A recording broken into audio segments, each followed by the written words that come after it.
Hello बच्चों, आज मैं आपको एक और नई कहानी सुनाऊंगी जिसका नाम है जादुई मटका। किसी गांव में चंदू नाम का एक आदमी रहता था। वह बहुत ही नेक दिल था। उसकी किराने की छोटी सी दुकान थी जिससे वह अपना गुजर बसर करता था। जिस गांव में वह रहता था उस गांव में पानी की बहुत कमी थी। वहां वर्ष में सिर्फ एक बार ही बारिश होती थी। गांव के लोगों को पानी भरने के लिए बहुत दूर तक जाना पड़ता था।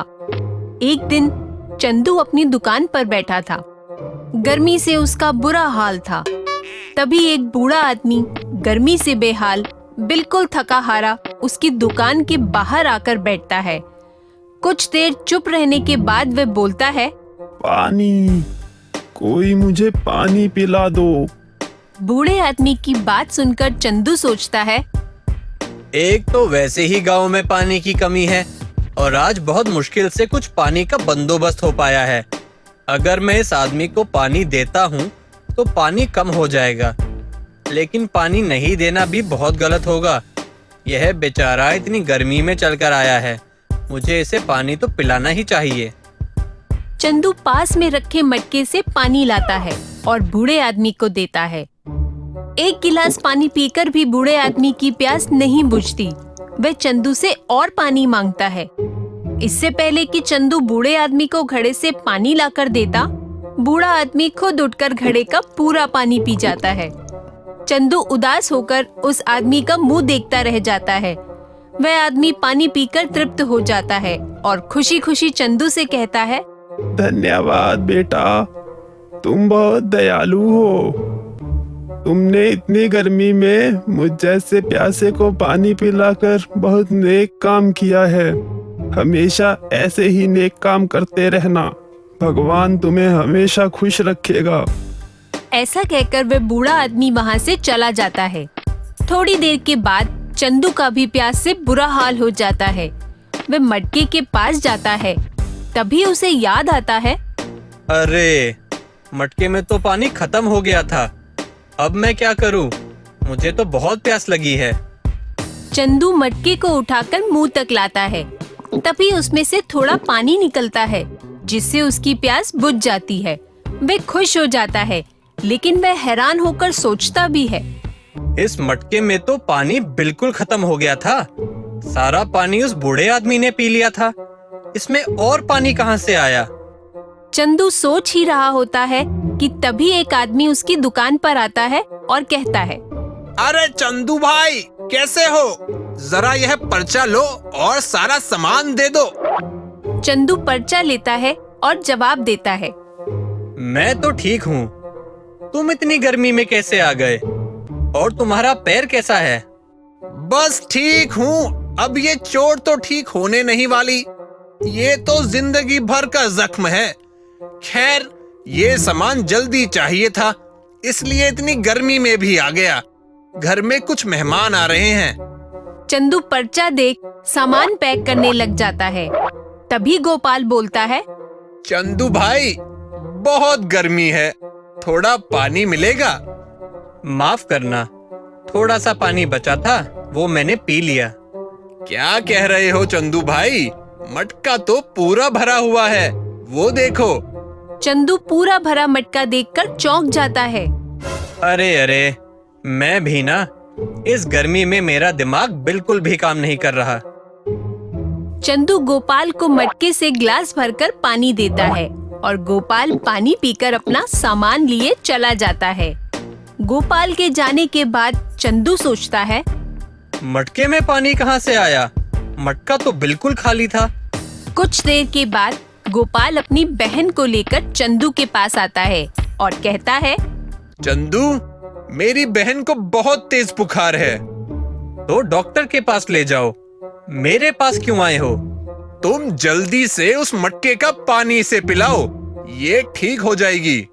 ये तुम क्या कह रहे हो? हाँ चंदू, तुम्हारे उस मटके का पानी पीकर मेरे पैर की चोट ठीक हो गई, जो डॉक्टर के हिसाब से जिंदगी भर ठीक नहीं हो सकती थी। उस पानी में जरूर कोई जादू है, जिसे पीने के बाद कोई भी बीमारी ठीक हो सकती है। चंदू गोपाल की बहन को मटके का पानी पिलाता है और गोपाल की बहन बिल्कुल ठीक हो जाती है। धीरे धीरे मटके वाली बात पूरे गांव में फैल जाती है। कुछ ही समय में सभी लोग बारी बारी से चंदू के पास अपना इलाज कराने आने लगते हैं। चंदू सभी लोगों की मदद करके बहुत खुश होता है। वह पानी पिलाने के बदले किसी से भी कुछ नहीं लेता, लेकिन लोग अपनी खुशी से उसे कुछ न कुछ दे रहे थे। वह मन ही मन उस बूढ़े आदमी को याद करता है।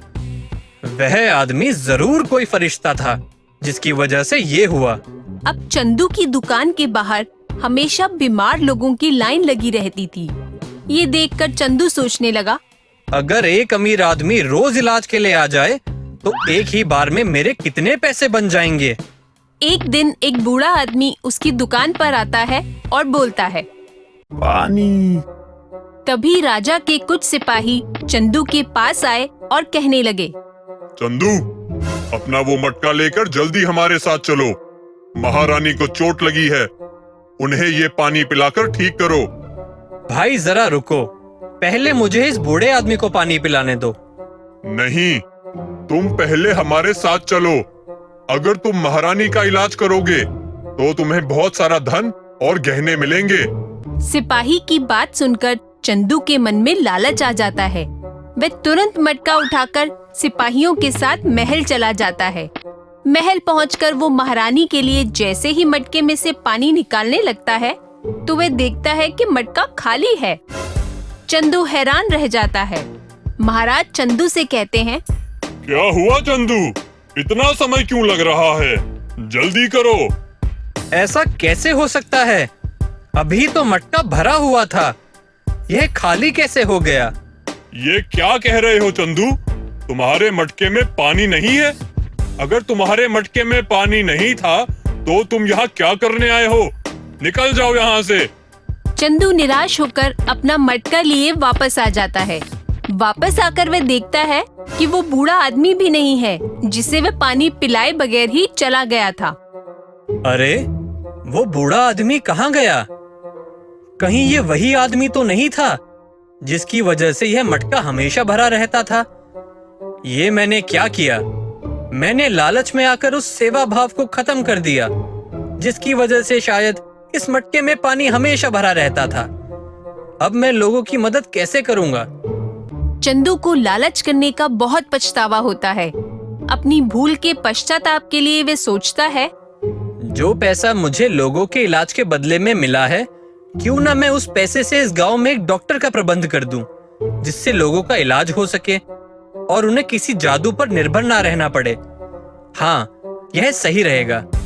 चंदू अपने गांव में एक वैद्य का प्रबंध करा देता है और अपनी गलती का प्रायश्चित करता है। तो बच्चों, इस कहानी से हमें ये शिक्षा मिलती है कि हमें कभी भी लालच नहीं करना चाहिए, क्योंकि लालच में आकर हम अपने अस्तित्व को खो देते हैं।